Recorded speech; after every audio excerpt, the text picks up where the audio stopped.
We have this dried ranges, the red ones, the foam with the two, what would pass two zip ties, but it's actually two zip ties together to make that to pass through, and it's easy to hold on the frame, on the stand, so it's easy to hold. And then here we can see the top part is already done, how it look like with the dried ranges, with dried flowers, with the artificial flowers. It look beautiful. Now we're gonna see the top one, how we're gonna look like. We started like that, with cover up with all dried ranges, red ranges all over.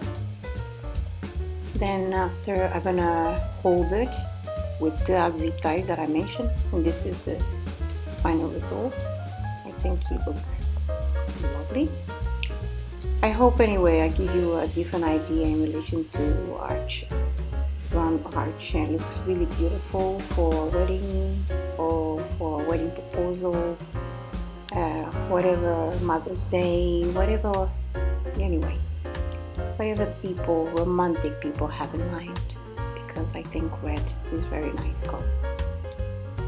Anyway, any questions, please send that to me, and I'm gonna try to answer in the best way I can. Bye.